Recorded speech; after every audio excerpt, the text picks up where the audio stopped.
Olá, muito bom dia. Muito obrigado mais uma vez pela sua companhia. Está começando mais um programa Agronegócio e eu desejo a você um dia de muita paz.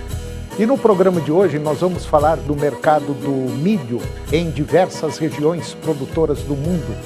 Vamos falar também do adiamento da lei do desmatamento da União Europeia, que era para começar agora em janeiro do próximo ano. Você vai ver que as importações de fertilizantes superaram os 14 bilhões de dólares no ano passado.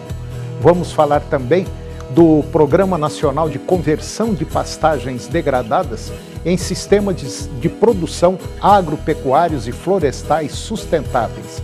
Vamos comentar das importações de fertilizantes, principalmente o nitrato de amônio.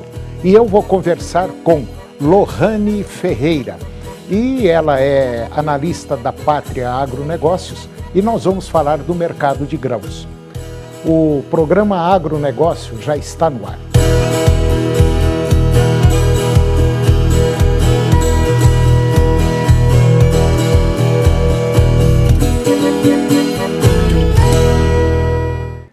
Eu começo o programa de hoje falando do mercado do milho em diversas regiões produtoras do mundo.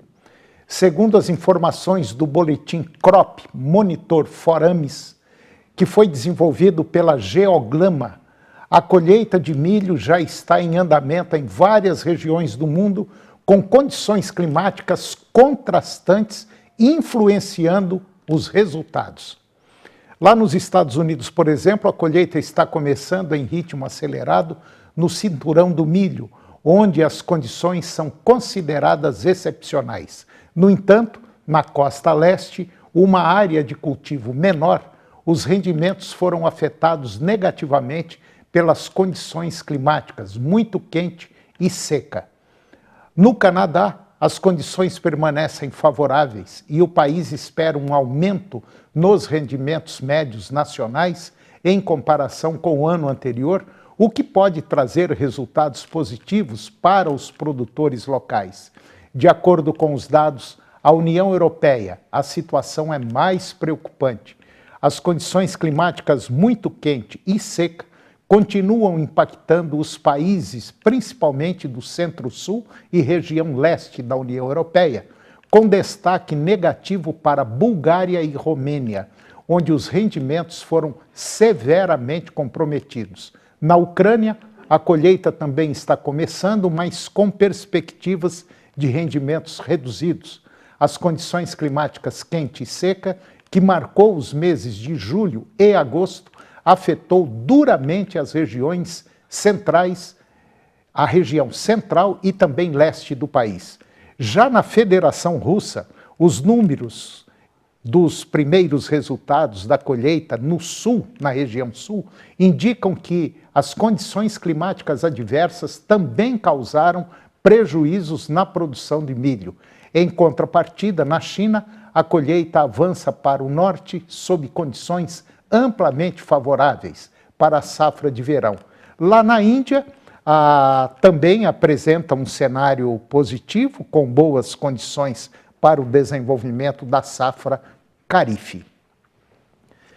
E agora vamos comentar do adiamento da lei do desmatamento lá na União Europeia, que era para começar agora em janeiro do próximo ano. Bem, a Comissão Europeia afirmou na semana passada que deverá propor um adiamento de um ano na implementação da sua emblemática lei que proíbe a importação de commodities ligadas ao desmatamento, atendendo a pedidos de indústrias e governos de basicamente todo o mundo. A lei ela foi saudada como um marco na luta contra a mudança climática, mas governos e indústrias do Brasil e também da Malásia afirmam que ela é protecionista e pode acabar excluindo milhões de agricultores pobres e de pequena escala de mercado da União Europeia. Também houve alertas generalizados do setor de que a lei interromperia as cadeias de suprimentos da União Europeia e aumentaria os preços dos produtos. Cerca de 20 dos 27 Estados-membros da União Europeia pediram a Bruxelas, no mês de março, que limitasse e possivelmente suspendesse a lei, dizendo que ela prejudicaria os próprios agricultores do bloco, que seriam proibidos de exportar produtos cultivados em terras desmatadas. A proposta precisaria da aprovação do Parlamento Europeu, dos Estados-membros, pelo menos foi o que informou a comissão. Ela acrescentou também que estava publicando documentos de orientação adicionais. A orientação e o adiamento de 12 meses proposto tem como objetivo garantir o sucesso da União Europeia, que é fundamental para abordar a contribuição da própria região para a questão global premente do desmatamento. Pelo menos foi o que disse essa comissão, acrescentando que não estava questionando os objetivos ou a substância da lei. E agora vamos falar um pouco do Programa Nacional de Conversão de Pastagens Degradadas em Sistemas de Produção Agropecuários e Florestais Sustentáveis. O Banco do Brasil, ele reformulou um de seus programas de financiamento do agronegócio, o Pecuária do Futuro, que passa agora a chamar Pecuária Mais Sustentável. Trocaram 6 por meia dúzia. Voltando à recuperação de áreas degradadas, o programa usa insumos tecnológicos para auxiliar os produtores participantes conforme a instituição. O Pecuária Mais Sustentável está disponível em todas as agências do Banco do Brasil. E, de acordo com o banco, o objetivo é unir a concessão de crédito para a recuperação de áreas às iniciativas de tecnologia, rastreabilidade, sustentabilidade e elevação da lucratividade da pecuária. As iniciativas do banco, elas antecipam as ações previstas no sistema de autorregulação bancária e, através do número 26 de 2023 da Federação Brasileira de Bancos, que é a FEBRABAN, e que serão válidas a partir de dezembro do ano que vem. De acordo com o banco, na safra 23-24, foram concedidos 6,3 bilhões de reais para a recuperação de áreas degradadas, o que permitiu atender a 1,6 milhão de hectares.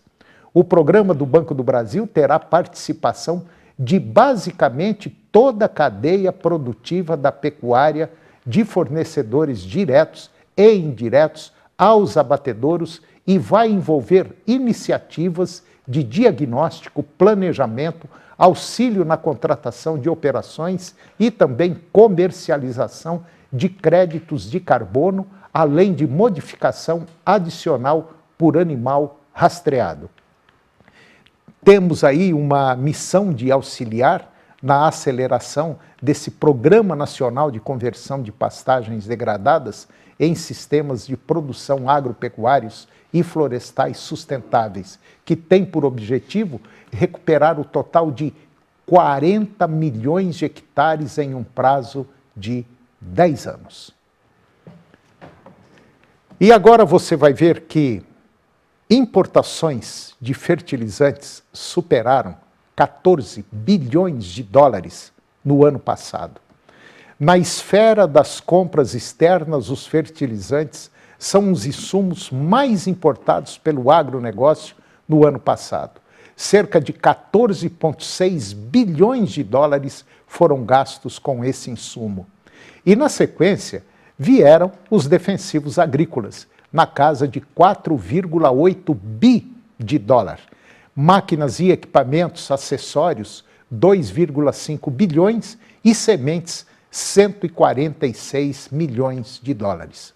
Foram gastos cerca de 22 bilhões 160 milhões de dólares na importação de bens e insumos industrializados para o agronegócio, o que indica a dependência do setor com a indústria externa. A CNI, Confederação Nacional da Indústria, ela aponta que o Brasil está desperdiçando um mercado de dezenas de bilhões de dólares em importações de manufaturados voltados ao agronegócio e que, em boa medida, poderiam ser produzidos aqui no Brasil. A indústria, ela está no coração do agronegócio do Brasil e também do mundo, e é crucial para o seu sucesso. Se nós quisermos protagonizar, de fato, uma agenda verde e de baixo carbono, precisamos agregar mais valor ao agro. Mais indústria no agronegócio e mais emprego, renda, preservação ambiental e tecnologia no Brasil e mais Brasil no mundo. E agora você vai ver que os efeitos da seca estão afetando muito o setor produtivo brasileiro. A seca prolongada que assola o nosso país, neste ano, está afetando gravemente a produção agrícola e pecuária do Brasil, além de aumentar os custos de produção, especialmente em razão do reajuste nas tarifas de energia elétrica. Outro fator que agrava a situação é o aumento de 9,48% nas tarifas de energia elétrica, anunciado pela Agência Nacional de Energia Elétrica, ANEEL. E esse reajuste impacta diretamente os custos de produção, especialmente em estados mais afetados pela estiagem, como, por exemplo, Minas Gerais, São Paulo, Mato Grosso. Dados do Centro Nacional de Monitoramento e Alerta de Desastres Naturais, que é o CEMADEM, indicam que mais de 1.500 municípios tiveram áreas produtivas prejudicadas pela seca em agosto desse ano, com 963 desses municípios vendo mais de 80% de suas áreas agropecuárias comprometidas, além dos efeitos diretos na produção. A seca e os custos crescentes estão refletindo na inflação.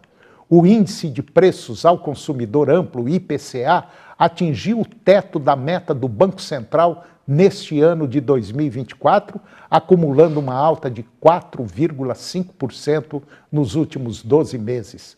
A expectativa é que a inflação continue pressionada nos próximos meses, o que pode forçar o Banco Central a manter a taxa Selic elevada, com impactos negativos sobre o crédito e o consumo, agravando ainda mais o cenário econômico do país.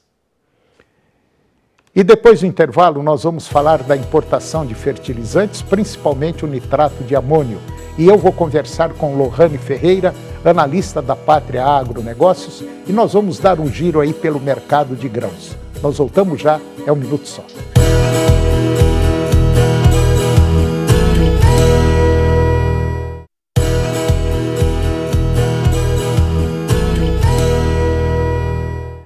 Nós estamos de volta e agora nós vamos falar sobre a importação principalmente do nitrato de amônio. A proposta de aumento do governo federal da tarifa de importação do nitrato de amônio de 0% para 15% reacende o debate sobre a taxação do agro. O fim da isenção para o fertilizante estará em análise na Câmara do Comércio Exterior, agora no próximo dia 17 de outubro. Se aprovada, a nova tarifa, o importador passará a pagar a taxa e o custo dela deve ser repassado para toda a cadeia. O incremento na arrecadação com a medida deve ficar ao redor de 63 milhões de reais por ano aos cofres públicos. Para a indústria nacional, avançar é preciso, mais do que taxar os importados. É preciso, por exemplo, tirar o Plano Nacional de Fertilizantes do papel e colocar em prática as mudanças estruturais para aumentar a produção de adubo. Só taxar a importação não resolve o problema. Agora, você vai ver para que serve o nitrato de amônio. Confira. As plantas precisam de nitrogênio para o seu desenvolvimento e o encontram na matéria orgânica do solo, nos fertilizantes orgânicos que contêm nitrogênio ou nos fertilizantes minerais à base de nitrato de amônio. A matéria orgânica do solo e os fertilizantes orgânicos que contêm nitrogênio precisam passar por dois processos para transformar o nitrogênio nas duas únicas formas consumidas pelas plantas: amônio e nitrato. No processo de mineralização, as moléculas orgânicas são transformadas em amônio, o qual as plantas conseguem absorver. No processo de nitrificação, a microbiologia do solo transforma o nitrogênio amoniacal em nitrato, que as plantas também conseguem absorver. Já os fertilizantes minerais à base de nitrato de amônio já apresentam o nitrogênio exatamente nas formas químicas absorvidas pelas plantas: nitrato e amônio, melhorando a nutrição e minimizando perdas de nitrogênio. Entender estas diferenças de fontes de nitrogênio é essencial para a sustentabilidade da lavoura. Agora, você sabe como o nitrato de amônio é relevante para a produção de alimentos. Na aplicação no campo, comparado a outras fontes de nitrogênio, os fertilizantes à base de nitrato de amônio emitem menos gases de efeito estufa e as perdas por volatilização de amônia são mínimas. Isso acontece porque o nitrogênio se encontra na forma nítrica e amoniacal, que são diretamente absorvidos pela planta. Já em outras fontes, o nitrogênio encontra-se na forma amídica e precisa ser convertido. Durante esse processo, podem ocorrer perdas por volatilização, que é quando o nitrogênio é liberado para o ar na forma gasosa. Soluções tecnológicas e inovadoras podem contribuir para uma agricultura mais sustentável, não apenas através dos processos de produção, mas também na aplicação de fontes mais eficientes na agricultura, diminuindo potenciais danos ao meio ambiente. Agora você sabe como o nitrato de amônio é relevante para a produção de alimentos. E agora eu vou conversar com Lohane Ferreira. A Lohane é analista da Pátria Agronegócios e nós vamos dar aí uma viajada pelo mundo da soja, do milho, lá nos Estados Unidos, na União Europeia, e também falar um pouco da safra que começa já a ser cultivada aqui no Brasil, a safra 24-25. Lohane Ferreira, muito bom dia, muito obrigado mais uma vez pela sua presença, tudo bem? Bom dia, Toninho, eu que agradeço mais uma vez pelo convite, tudo bem, graças a Deus, com você? Tá tudo indo, tudo bom, tirando esse calor absurdo e a preocupação que nós estamos com essa próxima safra aí, o resto tá tocando. Tá preocupante, né? Realmente é preocupante. A gente tem aí, né, um atraso nas chuvas, né? Isso acabou impactando no plantio da safra 24-25 aqui do Brasil. E é uma preocupação de todos os produtores. Se a gente olha para o ano passado, mesmo com esse atraso que ocorreu lá no início da safra passada, alguns produtores colocaram a semente em campo. E isso causou o quê? Um replantio lá na frente, um prejuízo para ele. Então o produtor está mais comedido, ele está indo mais com o pé no freio durante esse plantio, à espera dessas chuvas, né? Mas a boa notícia é que os modelos climáticos estão mostrando já a chegada de chuvas, principalmente para a região central do país, que é onde o plantio está mais afetado. Nós fazemos semanalmente um levantamento de plantio e na última sexta-feira o plantio já está em cerca de 5% na região, no todo o território brasileiro. O que chama a atenção é que o estado do Mato Grosso é o estado com o plantio mais atrasado. Em tempos, na média dos últimos anos, chegaria a 12%, a gente não está nem perto disso, estamos bem longe. O único estado que o plantio está indo bem, que é o estado que está com recorde, assim, em comparação com todos os estados, que está com um plantio muito bom, é o Paraná. Mas isso por quê? Porque a região sul tem recebido boas chuvas, né? E isso, então, adiantou um pouco o plantio. Não está na média dos últimos 5 anos e nem perto do número do ano passado. Mas, mesmo assim, é um plantio que está se encaminhando bem. Cerca de 24% da área semeada já foi semeada por lá. Quando a Lohane fala sobre o Mato Grosso, é que o Mato Grosso é o principal país produtor, é o principal estado produtor do nosso país. Então, uma atrasada lá significa uma repercussão muito grande lá na frente, né? E tem mais um detalhe, para quem não é do agro e não conhece, tudo tem a época certinha para plantar. Por exemplo, quem plantar agora e tiver a sorte de ter chuva, tudo arrumadinho, tudo bonitinho, vai plantar milho lá na frente, depois que colher a soja. Que essa é a situação normal, planta a soja, depois planta o milho. Agora, se atrasar o plantio da soja, pode, né, inviabilizar o plantio do milho. Aí a coisa muda de figura, aí é prejuízo. Exatamente, a gente tem as chamadas janelas de plantio, né? Então, se uma atrasa, isso pode impactar na outra. E a questão é que quando a gente olha para a região central, estou citando muito isso aqui, é porque grande parte da produção de soja e de milho também, segunda safra, está localizada nessa região, principalmente ali o Mato Grosso, como o Toninho falou. Então, é uma preocupação, mas assim, como a gente tem os vazios sanitários, não são liberados todos os estados, cada estado tem um período que é liberado. Se o plantio começar a ganhar força a partir agora dessa segunda semana de outubro, isso pode não trazer tantos impactos lá na frente, porque se a chuva ganha tração, isso já ajuda ali o plantio a ganhar um ritmo melhor. Em questão da soja, em questão de produção, se começa já a ganhar ritmo nessa semana, se as chuvas se consolidam conforme o esperado e o que é mostrado nos mapas climáticos, isso provavelmente não trará grandes impactos à produção. Poderemos sim ter uma produção boa e uma produção de boa qualidade. Agora, os americanos já começaram a colheita, lá na União Europeia também, né? Já começaram as colheitas, já está bem adiantado. Parece que lá nos Estados Unidos, tanto soja quanto milho estão, assim, de maneira geral, em condições boas, né? Sim, exatamente. A gente tem duas safras se desenvolvendo nas Américas, né? Enquanto nos Estados Unidos a gente já está em processo de colheita, no Brasil estamos no processo de plantio. Lá nos Estados Unidos, na segunda-feira, que o USDA, que é o órgão responsável por lá de divulgações de dados e informações, divulgou que o plantio da soja já está em 47% da área total que foi semeada. Esse foi um número que surpreendeu o mercado, porque ele veio acima até das expectativas das consultorias privadas do país. Ou seja, é um plantio muito acelerado. A gente já sabe que eles vão ter uma safra boa, uma safra cheia, só que um plantio em aceleração quer dizer o quê? Soja entrando no mercado. Então, produção entrando no mercado, isso pesa sobre as cotações de Chicago. E Chicago ela é um ponto importante porque ela que baliza os preços aqui no Brasil. Então, se o preço aqui cai, são 3 fatores de formação de preço, né? Chicago, prêmios e o dólar. Então, se Chicago cai lá, isso pode trazer um impacto aqui no Brasil. Então, a gente tem que avaliar esses 3 fatores. E por lá, a safra está indo muito bem. Nessa semana, agora, a gente vai ter aí o novo reporte do USDA de oferta e demanda. Eles vão trazer os dados de estoques e também dos dados da safra, se pode ter um aumento ou não nesse volume. Mas a safra já está precificada e teremos uma safra muito boa por lá, tanto de soja quanto de milho. E parece que na China também a produção está indo bem, né?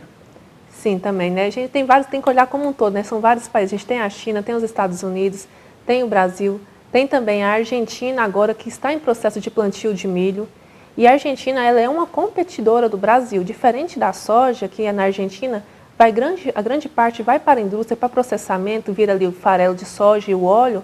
O milho não. O milho é um mercado concorrente com o Brasil. E há uma grande expectativa de que nesse ano há uma redução de área. E se isso for confirmado, é um ponto positivo para o Brasil, para a gente poder exportar mais milho para outros mercados que a Argentina ali também acessa.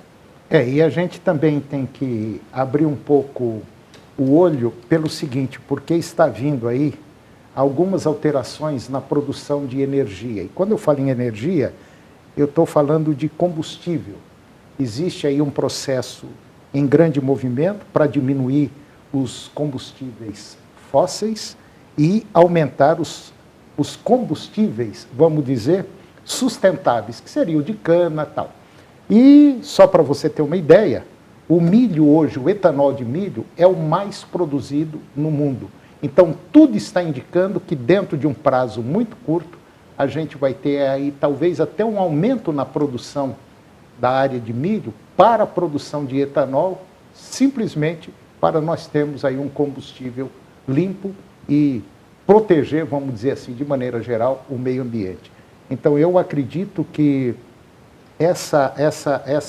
esse acerto que está dando agora no mercado, tanto na produção de soja para a produção de biodiesel também, que a gente tem que olhar para esse lado, e a produção de milho. Eu tenho certeza absoluta que dentro de pouco tempo a gente vai ter aí um ajuste nessa produção desses 2 grãos para a produção de energia renovável.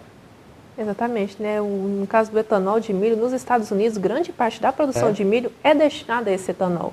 Isso tem crescido cada vez mais aqui no Brasil. E é um ponto importante, que traz até suporte para o produtor de milho que está ali próximo dessas indústrias. Verdade. Porque ele consegue, muitas das vezes, ter um preço melhor. Então, é um novo cenário, a gente tem que ficar atento, tanto da soja quanto do milho, porque pode surgir novas oportunidades. E o Brasil está crescendo cada vez mais com essas novas fontes, né, de combustíveis renováveis. Existe, se não me falha a memória, existe aí até uma intenção do próprio governo aumentar para 30% a quantidade de etanol agora, num curto prazo aí, para misturar a gasolina. Vamos ver o que vai acontecer.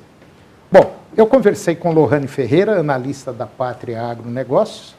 Se você tiver alguma dúvida, se você é produtor de grãos, ou trabalha dentro da pecuária, quer trabalhar com o mercado futuro, procura o pessoal da Pátria Agronegócios, que eles têm aí uma equipe muito afinada dentro dessa linha de trabalho, dessas consultorias, tanto para a área agrícola quanto para a área pecuária e também de mercado. Lohane Ferreira, muito obrigado mais uma vez pela sua presença, foi um prazer tê-la aqui, até o próximo. Eu que agradeço, Toninho, até a próxima. Obrigado. E o programa de hoje chegou ao fim.